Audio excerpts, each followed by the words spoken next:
Olá! No Horizonte Notícia Entrevista de hoje vamos falar de um mercado de trabalho novo, que envolve tecnologia, autonomia, flexibilidade, entre outras características que estão tornando diferentes as relações entre empregadores e empregados. Mas como ficam essas relações nesse cenário novo diante de leis que ainda não contemplam boa parte delas? Que mudanças são necessárias para que isso aconteça? Para trazer mais esclarecimentos sobre esse tema tão polêmico, está aqui conosco o professor e advogado Bernardo Grossi. Muito obrigada pela presença. Eu agradeço pelo convite. Primeiro vamos falar então assim dessa questão dessas novas empresas, esse novo formato. Que empresas estão incluídas aí? Que tipos de empresas? Olha, as relações de trabalho passaram por uma grande modificação de acordo com a modernização da nossa própria sociedade. E principalmente com o acesso comercial à internet no nosso país desde 1995, mas principalmente depois do ano 2000. E as principais empresas, ao meu ver, que estão afetadas aqui são empresas de base tecnológica, são startups, são modelos de negócio inovadores que começam a ser difundidos agora e muitas vezes não estão tão atentos ao rigor da nossa legislação.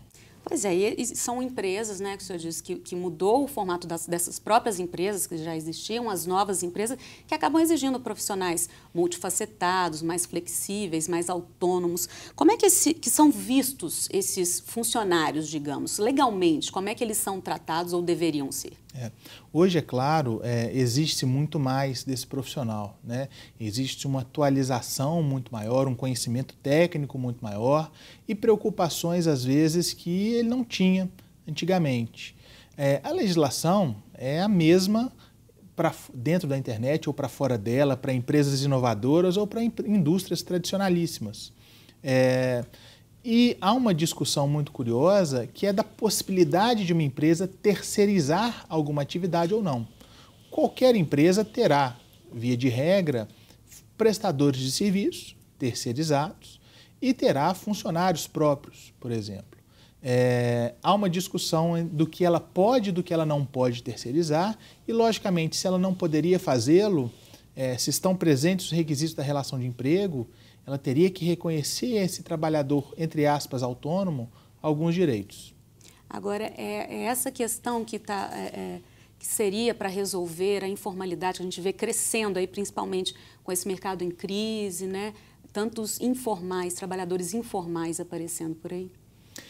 A crise realmente colocou em evidência o grande mercado da informalidade. Muitos trabalhadores que deixaram de ter a oportunidade formal, ou muitos que estavam ingressando no mercado de trabalho e não encontraram essa oportunidade, acabaram migrando para um mercado informal, né? Embora nós reconheçamos a existência desse mercado informal, embora ele seja muito abrangente, inclusive, é sempre bom lembrar que a legislação não é permissiva desse tipo de relação, né? Basta, em muitos casos, que um trabalhador informal peça à justiça o reconhecimento de seus direitos, que estes, logicamente, caso a caso, lhes serão assegurados. Quem seria esse trabalhador? Quais são as características que identificam esse trabalho informal? Olha, o trabalho informal é aquele em que não há recolhimento de tributos, né? E principalmente, quando a gente vai falar em algum tipo de ilegalidade a ser reconhecido pela justiça, é aquela relação em que há o vínculo de emprego, mas que formalmente ela não é reconhecida pela empresa. Então, há subordinação, há habitualidade, há pessoalidade, há onerosidade, mas trabalha-se informalmente. Isso é que precisa ser ressaltado.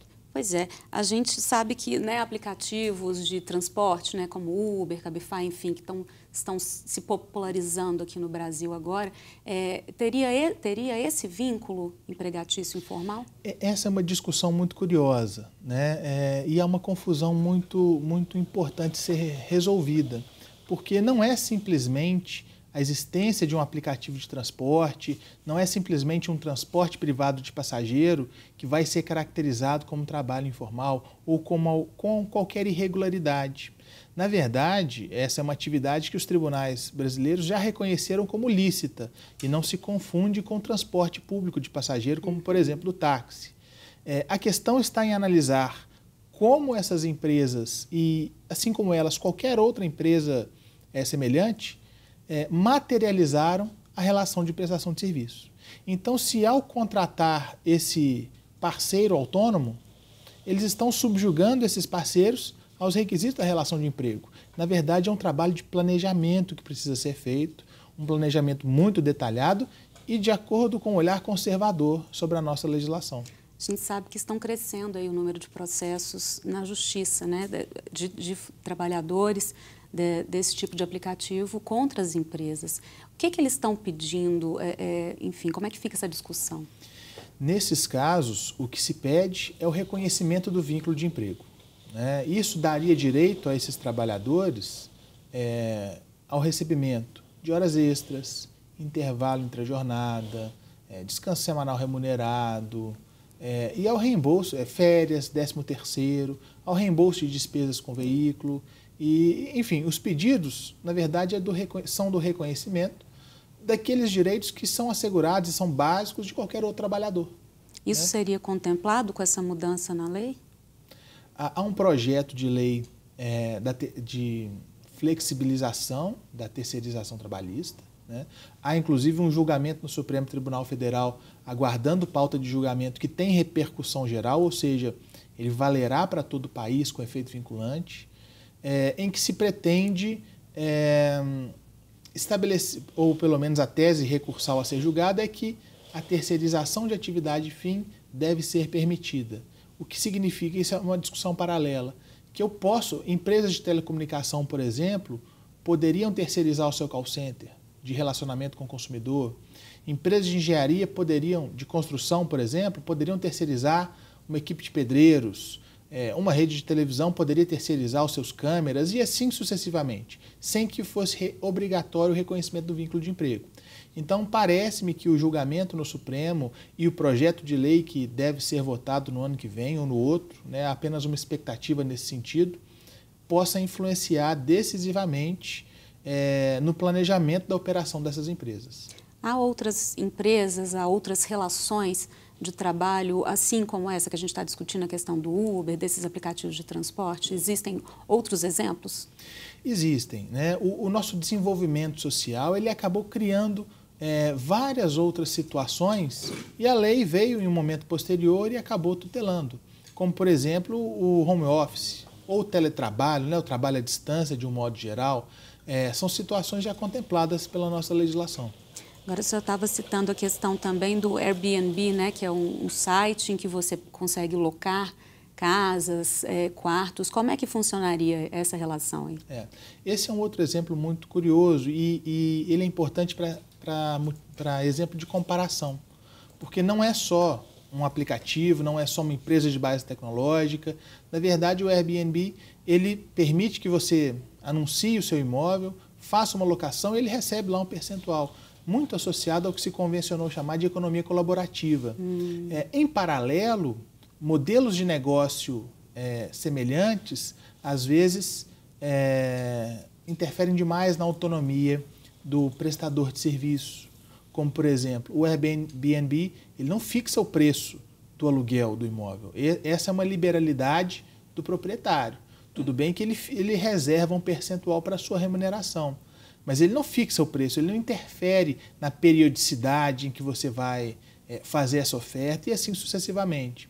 Então, nesses casos, é muito importante colocar os olhos nos requisitos tradicionais da relação de emprego, porque se eles estiverem presentes, não se trata de uma simples prestação de serviço, há um vínculo. Agora, a gente estava falando sobre as startups, né, estão em alta atualmente, crescendo muito, principalmente aqui em Minas, né? São um novo modelo de empresa, que às vezes não tem uma base fixa, a equipe é reduzida. Há alguma diferença na relação de trabalho nesse tipo de empresa para as empresas, digamos, comuns? Há uma diferença na ideologia, né? Mas o que é importante dizer, em muitos casos, quando essas questões do dia a dia da startup são levadas para o Poder Judiciário, elas serão resolvidas com um olhar conservador da nossa legislação. Então, o que elas passam por muita dificuldade, querem remunerar de forma variável os seus colaboradores, os seus sócios, querem oferecer opções para compra de ações futuramente, e aí há um conflito inerente com a legislação tributária, que por vezes exige a tributação excessiva desses benefícios, há um conflito com a legislação trabalhista, entre os próprios sócios, nós temos notícia de reconhecimento de vínculo de emprego de um sócio com o outro, né? Tudo a depender de como eles planejam e colocam em prática a operação dessa empresa. Daí porque é importante ressaltar a necessidade de um planejamento detalhado, de um controle rigoroso sobre o que é feito no dia a dia. Agora, enquanto não temos, né, uma reforma na CLT, enfim, essa adaptação a essas novas relações, como é que fica isso? Como é que fica esse profissional para a gente encerrar, então? Olha, o planejamento é a palavra-chave para a empresa e para o profissional, né? É preciso ver, logicamente, o que foi combinado entre eles. Mas nessa questão, especialmente trabalhista, há o que a gente chama de primazia da realidade. Se eles combinaram de determinada forma, mas executaram de outra, prevalece o que aconteceu. Então, o planejamento para se afastar ou se reconhecer o vínculo de emprego ou reduzir um pouco a carga tributária incidente sobre aquela operação é fundamental, né? Tá certo. Muito obrigada pela presença, pelos esclarecimentos, doutor Bernardo. Eu que agradeço. Nós encerramos o Horizonte Notícia Entrevista. Se quiser rever o programa, acesse o nosso site. Até a próxima.